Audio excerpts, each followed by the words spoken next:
Kesuksesan hidup di dunia apabila kehadirannya mampu memberikan manfaat kepada orang banyak.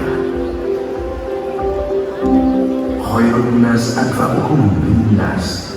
Sebaik-baik manusia adalah manusia yang bermanfaat untuk orang lain.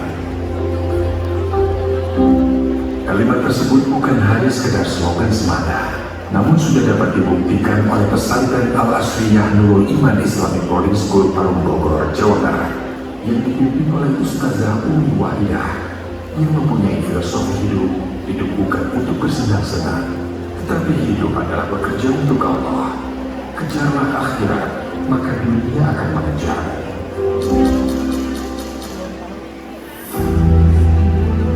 Nurul Iman berdiri pada bulan Juni tahun 1998. Dirintis oleh pasangan suami istri almarhum Habib Sadaf dan Wahidah.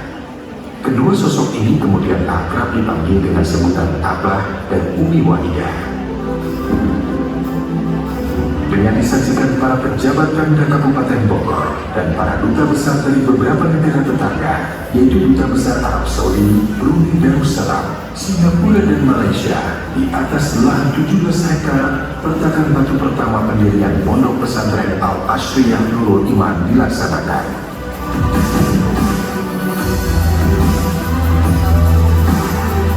Awalnya pesantren ini diniatkan Abah dan Umi untuk kalangan anak-anak tidak mampu, anak yatim, korban tsunami, atau konflik akibat pemisahan Timor Timur waktu itu.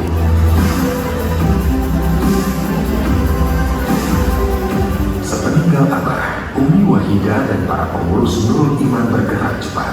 Beragam langkah dilakukan agar Nurul Iman bisa tetap menjadi lembaga pendidikan Islam yang gratis tapi berkualitas tinggi. Bagi kami itu, kami memang diberi sama Allah yang hadir. Hidup itu adalah untuk Allah, untuk mengabdi kepada Allah. Jadi pada hidup itu adalah dakwah dari Allah dan Rasulullah SAW. Tapi bagi saya, nikmat hidup adalah Islam. Jadi itu yang selalu diajarkan Nabi. Pesantren ini kemudian mulai melesat dalam kurun 2012-2015.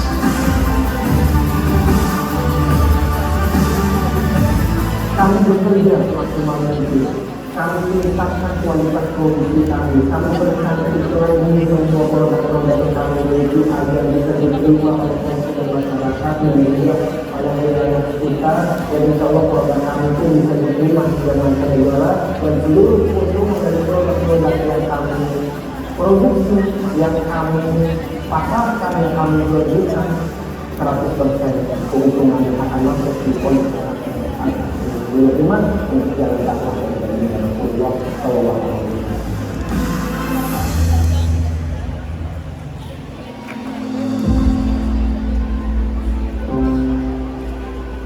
Pada 2017, Nurul Iman pun dinyatakan Presiden Joko Widodo sebagai pesantren mandiri berbasis industri. Dan senang sekali kita industri dengan pondok pesantren yang dipimpin oleh Ibu Elsa Pemilihan Ibrahim. Ini sangat tidak secara bisnis menghentikan bisnis proses outsourcing dan tuntas. Ini sesuatu lagi yang memang sebelumnya sekali harus masuk ke situ lalu tanggalnya tentunya. Industri di sini mulai dari pabrik pembuatan beragam roti hingga air minum kemasan. Bahkan Nurul Iman memiliki banyak aset, diantaranya kebun kopi dan kayu di Sumatera hingga saham di dunia pertambangan. Bagaimana mengelola bisnis-bisnis pondok secara profesional, accountable, dan transparan? Kalau teknologi media ini dari quality education supported by social entrepreneurship. Jadi kita mengaplikasikan ilmu yaitu social entrepreneurship atau kita sebut juga ekonomi syariah. Kami selalu mengingatkan pada diri kami semua diarahkan demi Allah Subhanahu wa Ta'ala, demi Rasulullah Sallallahu Alaihi Wasallam. Itu yang memungkinkan kita bergerak dan kita bisa bergerak cepat. Ingat, saya tidak pernah meninggalkan warisan. Yang saya tinggalkan adalah wakaf. Semua itu buat anak santri nanti.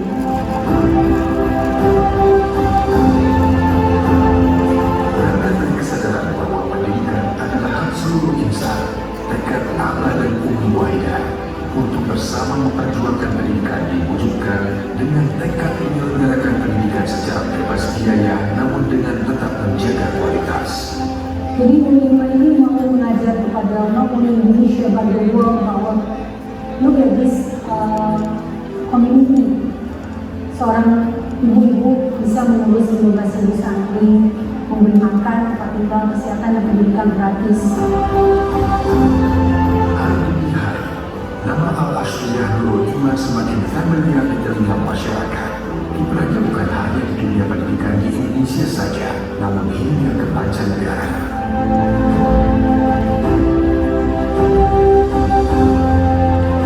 Setiap harinya pondok pesantren ini bisa menyediakan 7 ton makanan untuk 15.000 santri.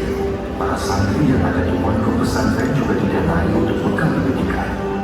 Ilmu-ilmu itu bukan hanya untuk pondok, tapi untuk keluar dari pondok kita tahu bagaimana mengelola bisnis secara fatonah, amanah, sifri, itu kalau untuk kabel itu banyak.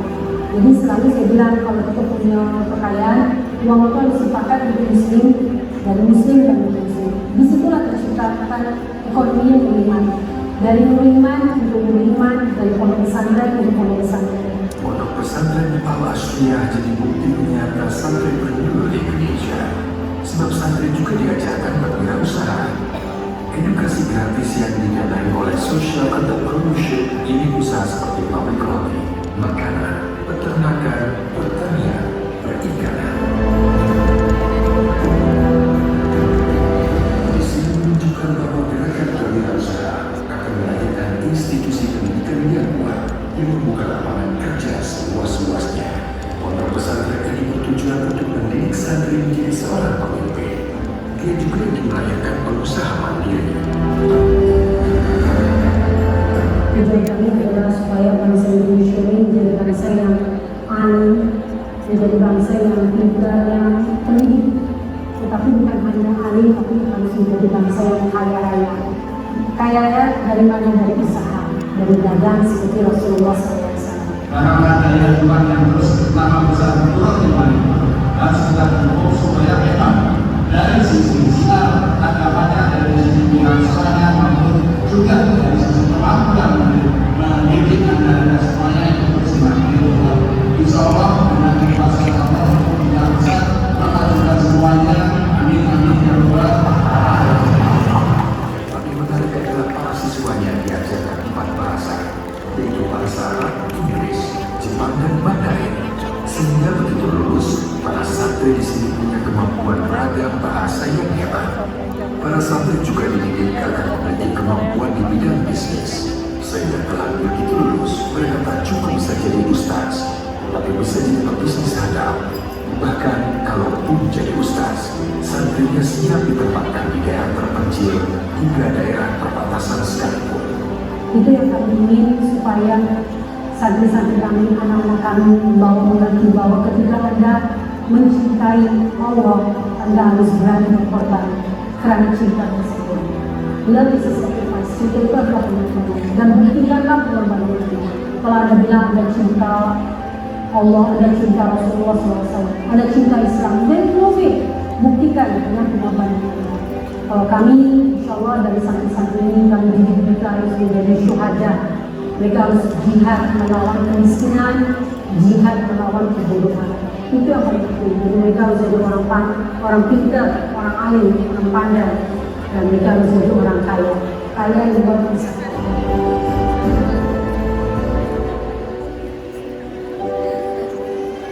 Cita-cita mereka pada Indonesia pun jangan ditanya, sebab para santri di Nurul Iman diterima dengan wajib militer.